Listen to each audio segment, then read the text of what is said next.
Let me start with a simple question. What would happen if governance across African capital markets was not inconsistent, not personality driven, not dependent on individual founders or individual investors, but scalable? Right now, governance in many African growth companies is bespoke. One board is strong because it has a disciplined chair. Another is fragile because it relies heavily on a dominant founder.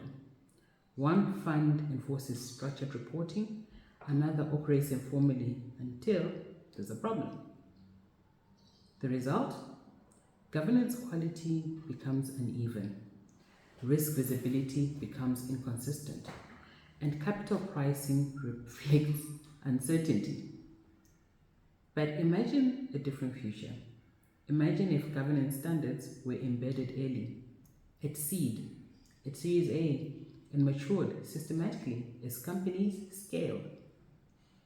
Imagine if investors could assess governance risk across portfolios using comparable scoring models. Imagine if development finance institutions, pension funds, and global LPs could allocate capital knowing there was a transparent governance baseline. That is what scalable governance unlocks. The first thing that it unlocks is confidence. Capital is cautious when information asymmetry is high. Standardized governance frameworks reduce that asymmetry. They make board structures visible, they make risk controls measurable, they make escalation pathways predictable. Confidence reduces friction, and reduced friction lowers the cost of capital. The second thing that scalable governance does is that it unlocks speed. Many African growth companies lose time in fundraising because governance is rebuilt during due diligence.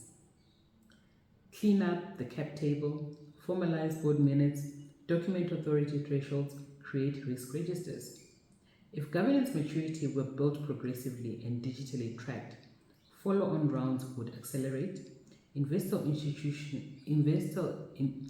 investors could move faster. The third thing that it would actually is unlock resilience. Africa's macro environment can shift quickly. Currency volatility, regulatory changes, political cycles.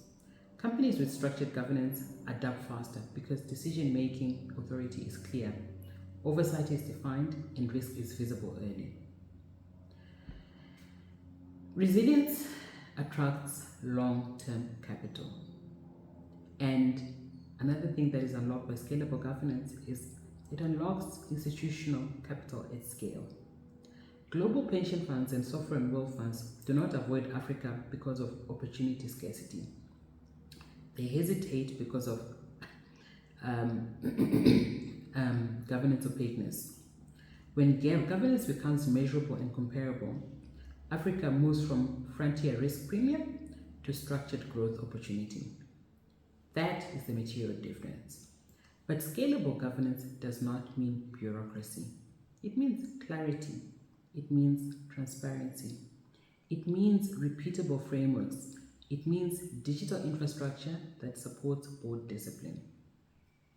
Technology can enable this, but only if the underlying governance architecture is thoughtfully designed. The future of African capital markets will not be defined solely by innovation and entrepreneurship. It will be defined by whether governance becomes infrastructure, not an afterthought. Because when governance scales, capital also scales. And when capital scales, opportunity compounds. That is the unlock.